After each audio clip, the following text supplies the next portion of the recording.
So, hello, fellow Earthlings. This is Earthling 6455463728.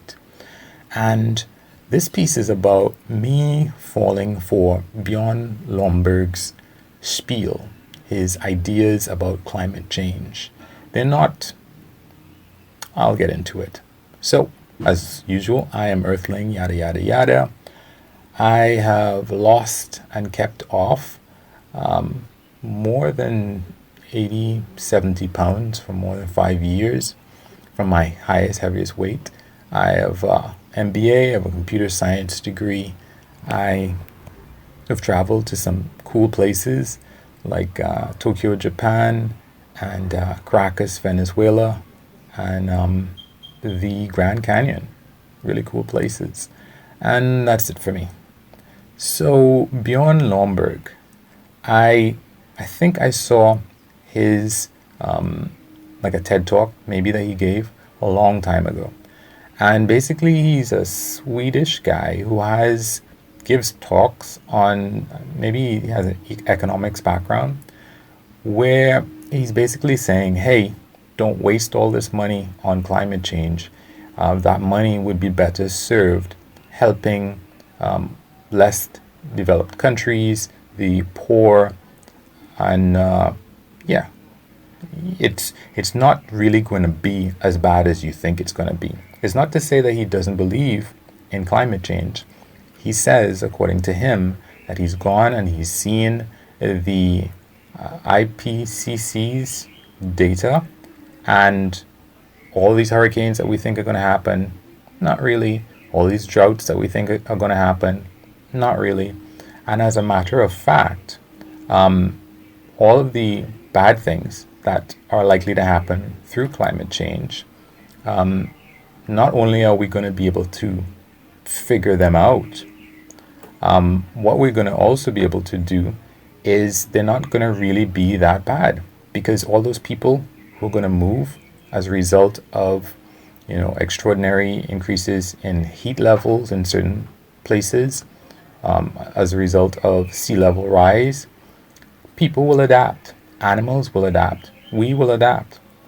All those bad things, they're not really going to be that bad because we will adapt.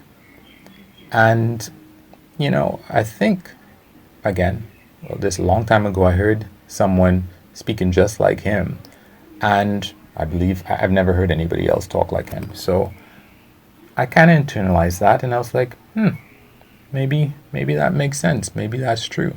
Now, granted, I have to go and look at the exact wording of the IPCC's projections, their models as to what can happen in the future with respect to these droughts. He's talking about the people who would be displaced by sea level rise, hurricane, etc. But one thing that I heard recently was that the current trend looks like it's going to exceed the worst case scenarios that the IPCCs had predicted in terms of the amount of ice that is melting in places like Greenland and other places. So straight off the bat, using those models may be flawed, because if the scenario is likely to be worse than those models, then using them as a basis for saying that, hey, the economy is going to be many times bigger. So as a percentage of the economy, all of these bad things that are likely to happen, they're not going to be that bad.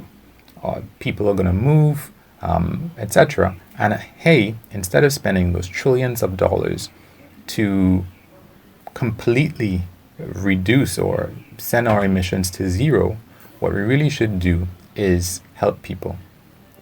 Now, I think I might have slightly lost my train of thought there, but I wanted to jump to one consideration that came up for me, which is essentially that, number one, who says we were ever going to spend that money on climate change?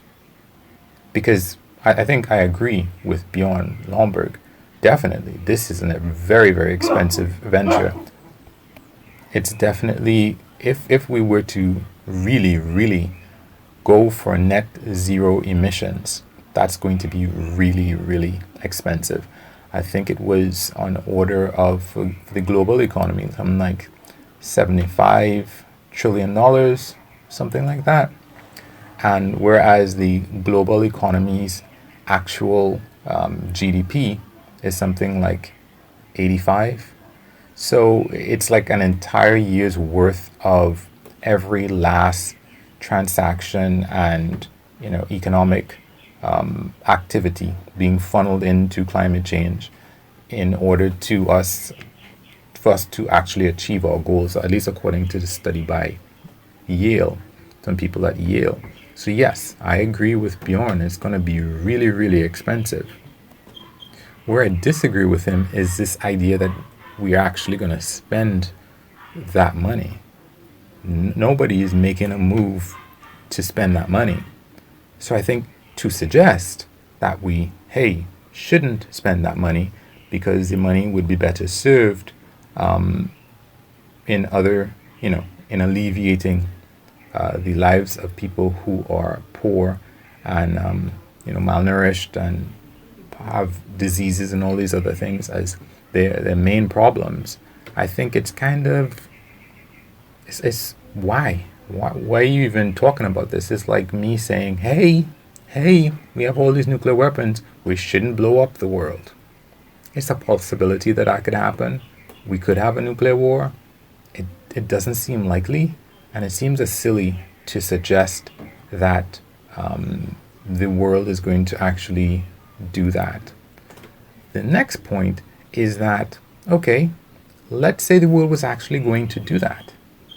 And let's say someone like Bjorn were to say to people, hey, don't spend that money, let's spend it on the poor and the disadvantaged. Why would people do something that they aren't already doing? There are less developed countries, there are poor all over the place. It's kind of like this, I think it was a policeman or it was Joe Rogan. He was talking about the fact that maybe it was a guest on his show who was saying that in cleaning out a police station, they had found some records from a long time ago, and they realized that all of the neighborhoods that were poor and disadvantaged in the past, decades and decades and decades ago, were still all the same neighborhoods that were poor and disadvantaged in the present. Why does Bjorn think that if people take this money that they weren't going to spend anyway and not spend it in one direction, that they're going to spend it to alleviate the lives of people who they really aren't focused on alleviating their lives anyway?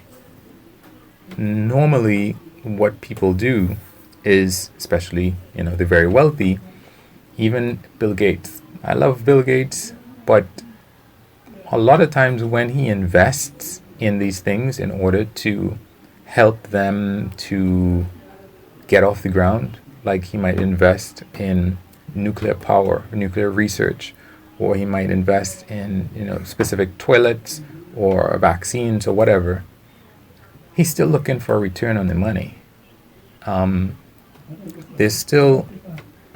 People are still just piling up money. There's a very, very, I don't know, common saying for this. The rich get richer and the poor get poorer. So even if you cut taxes, that whole trickle down theory where you cut taxes on the wealthy, it never trickles down. The rich just keep adding zeros to the end of their wealth, and it doesn't help any of the people at the bottom. That's not how it works. So, initially when I heard this TED Talk however long ago, I thought, hey, that kind of makes sense, as I mentioned. These days, I just think that what he's saying is dumb. It's dumb because those two things don't go together. Number one, we were never spending that money. We were never spending that money. And number two, even if we saved that money, we wouldn't direct it to causes that we aren't directing it to anyway. Now, Bjorn's other points really, to me, are similarly as silly and just really depending that, well, things are going in this direction, so they're probably going to continue to go in this direction. And I don't know if he has seen some of the other issues with respect to climate change. So I'm really glad there's a guy on, I think it's the Hoover Institute's YouTube channel, who pressed Bjorn because I had gone looking at a couple of his talks, and he pressed him to say, like, in the end, he said, well, we're going to figure it out. Yeah, who says that? Who says that we are going to figure it out? I would have, like, a lot of discussions with a friend of mine about this, and that was really my position. Who says that we're going to figure it out? There's a guy, he died of a brain tumor, and he was England's, or at least the head of the body on, he was, geez, how do I explain it? Anyway, I told my friend, this guy, he's dead now, he had a brain tumor, and he was saying that Britain needed to adopt nuclear energy. They had to adopt nuclear energy. He wasn't saying it that blatantly at first, but when he was on his, virtually on his deathbed and he's doing this interview, the guy said, listen, you've never wanted to just come right out and say it, but could you just come right out and say it? And he's like, yeah. Well, the fact is that battery technology is just not going to work.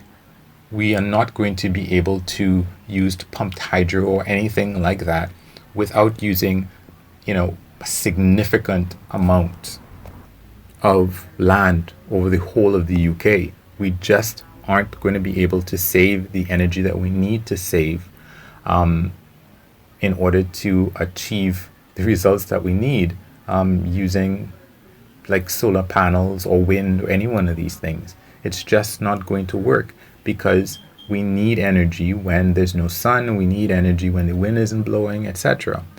So that guy, basically that same guy was saying that the prices for batteries would need to come down by like an order of like 1% of what they currently were at the time when he was speaking. And that's my friend's idea as well, that the prices of these things are going to drop to zero virtually. Well, they can't drop to zero because then nobody would mind them. People are not in the business of doing things for free. So the idea that we will just figure it out is really ridiculous. There have been many, many civilizations who didn't figure it out. The Bronze Age collapse, whatever caused that, they didn't figure it out. Whatever happened to the Maya, whatever happened to the Persian Empire, whatever happened to Rome, what happened to all these places, they didn't just figure it out. And there's no reason to believe that we are going to be any smarter. There are lots more of us, but how are we doing figuring out COVID? How are we doing figuring out climate change thus far? It's not working. So his just, idea that we'll figure it out. The other thing is that, the economy will grow. Why is the economy going to grow? Number one, I figure that part of the reason the economy grows is because population grows. That's probably a big thing.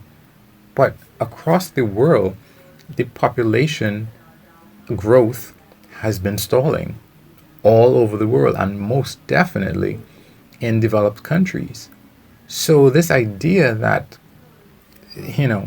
there will be a bigger population, maybe there's going to be people with bigger garages, like having a lot more stuff stored up in their garages, but fewer and fewer people are having children. even in the less developed world. So his assumptions about what's going to happen to me are just they're silly. I have not gone and crunched the numbers, but the idea that things are just going to keep getting better and better don't seem to work out.